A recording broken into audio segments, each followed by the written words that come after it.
Good morning students. आज हम लोग हॉस्पिटल एंड क्लिनिकल फार्मेसी में एमसीक्यूज डिस्कस करने जा रहे हैं। टॉपिक का नाम है manufacturing of sterile and non sterile dosage form.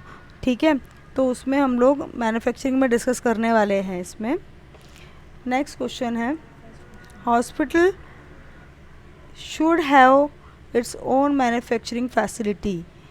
किन कारणों की वजह से हॉस्पिटल के पास उसकी खुद की मैन्युफैक्चरिंग फैसिलिटी होनी चाहिए? तो बताया है, पहला ऑप्शन है फॉर क्वालिटी मेडिसिन, दूसरा अनअवेलेबिलिटी ऑफ ड्रग्स, जैसे मार्केट से मंगा रहे हैं तो अनअवेलेबिलिटी हो सकती है, उसको अवॉइड करने के लिए, और डिले इन सप्लाई, सप्लाई को रोकने के जो डिले होता है, सप्लाई को जो डिले हो रहा है उसको अवॉइड करने के लिए। तो इस वजह से all of the above is the correct answer.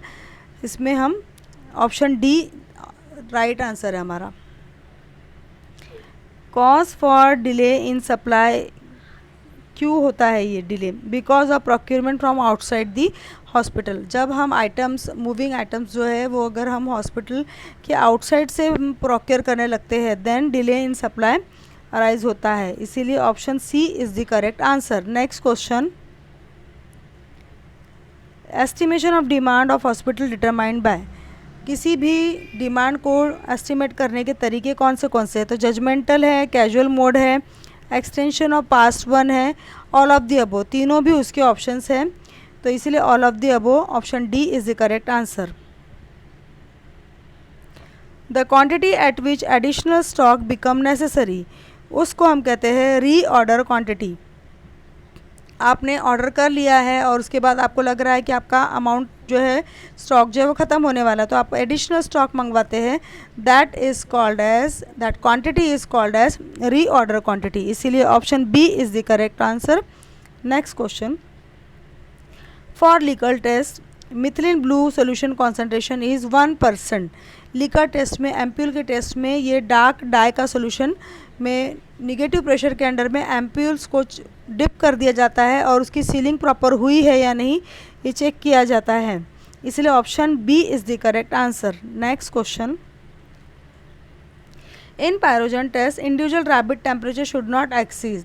जब हम शैम टेस्ट में रैबिट्स का टेम्परेचर मॉनिटरिंग करते हैं पायरोजन टेस्ट में, तो उसमें 0.6 डिग्री सेल्सियस से रैबिट का टेम्परेचर नहीं बढ़ना चाहिए।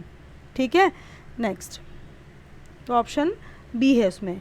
Administration route for parenteral preparation in pyrogen test, उसमें ईयर वेन, रैबिट के ईयर वन में सैंपल इंजेक्ट किया जाता है, option C is the correct answer. Next question,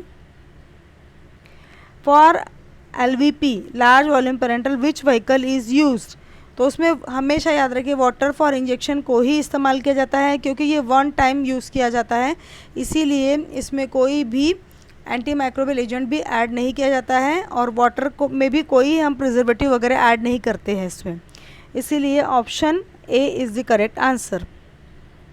for SVP small volume parental के लिए हम अलग अलग व्हीकल्स इस्तेमाल कर सकते हैं, जैसे water for injection, oils, polythene glycols और ऑल ऑफ द अबो, इसीलिए all of the above is the correct answer. D is correct answer.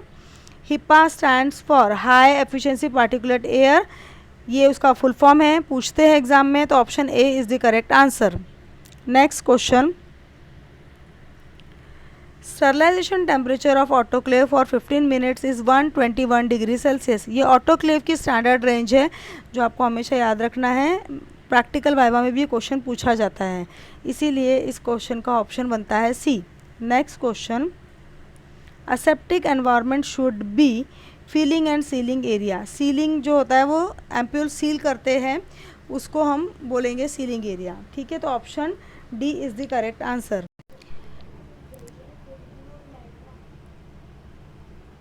Non sterile preparation includes ointment, tablet, syrups और all of the above is the correct answer. Pack size of LVP का pack size कितना होना चाहिए?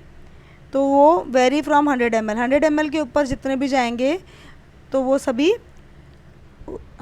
LVP का pack size माना जाता है। Now next, the first section in sterile product area is clean up area. वहाँ पर क्लीन अप एरिया में सारे एपरेटस को क्लीन किया जाता है, ग्लासवेयर्स को क्लीन किया जाता है, इसलिए first area clean up area है, option C is the correct answer. Next,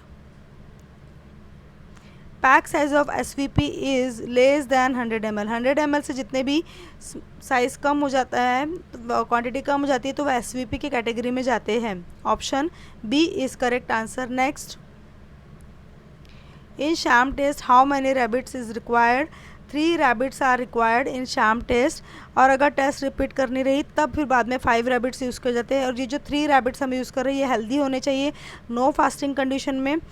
इसको AC एयर कंडीशनर एनवायरनमेंट में इसको मेंटेन करते हैं, और कोई भी इसमें एक्सपेरिमेंट पहले से परफॉर्म नहीं किया गया। ऐसे रैबिट्स ही लिए जाते हैं शाम टेस्ट के लिए। Next,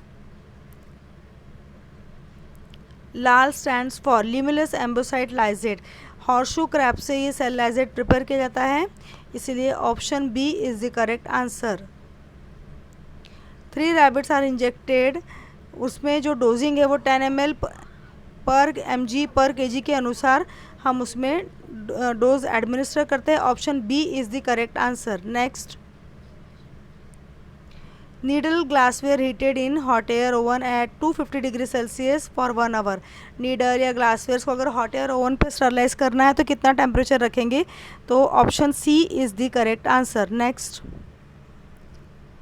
weight of rabbit is, जब कभी भी हम शाम टेस्ट परफॉर्म करते हैं तो उसमें रैबिट का वेट लेस दैन 1.5 kg होना चाहिए।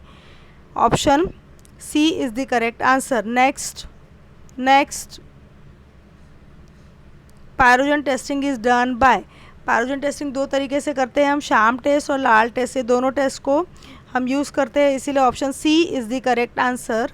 Next, product containing antimicrobial agent give false और निगेटिव टेस्ट फॉर स्टरलिटी, इसीलिए option B is the correct answer. Pyrogen का मीनिंग क्या होता है? These are the metabolic waste product secreted by microorganisms responsible for the elevation of body temperature increase हो जाता है। Elevation होना मतलब बॉडी टेम्परेचर इंक्रीज हो जाता है, बुखार जैसी, फीवर जैसी कंडीशन आना, इसलिए both A and B is the correct answer. Next question, formula for economical order quantity. ये फॉर्मूला आपको ऐसे कि ऐसे ही याद रखना है, EOQ, economical order quantity is equal to √2 US divided by ID, इसीलिए option A is the correct answer. Next question, any individual rabbits are less than 0.6 degree Celsius the sample will passes the test. अगर 0.6 degree Celsius किसी भी rabbit का temperature नहीं बढ़ता है तो जो सैम्पल आप टेस्ट कर रहे हैं for the testing of pyrogen, it passes the test, इसीलिए option B is the correct answer, option A is the correct answer. Which additive added in SVP में हम क्या क्या ऐड करते हैं? प्रिजर्वेटिव डालते हैं, एंटीऑक्सीडेंट डालते हैं, बफर डालते हैं, इसीलिए all of the above is the correct answer. Next,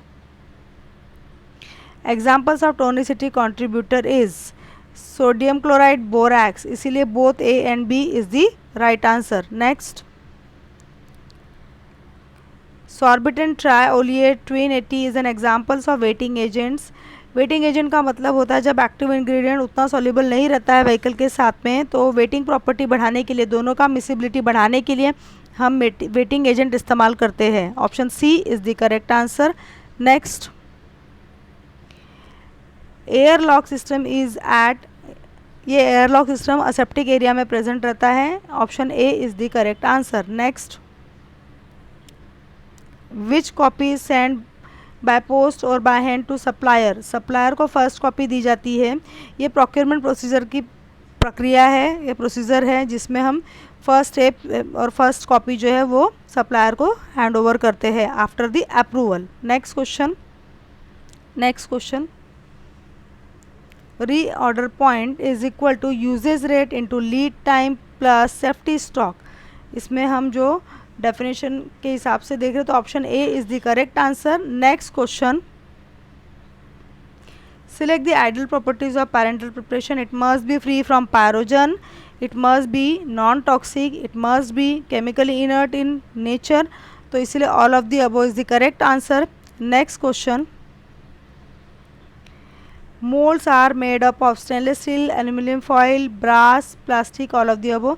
ये मोल्ड सपोजिटरी के मोल्ड्स की बात हो रही है, वो स्टेनलेस स्टील के भी हो सकते हैं, एल्यूमिनियम फॉइल के भी हो सकते हैं, ब्रास एंड प्लास्टिक के भी हो सकते हैं, all of the above is the correct answer.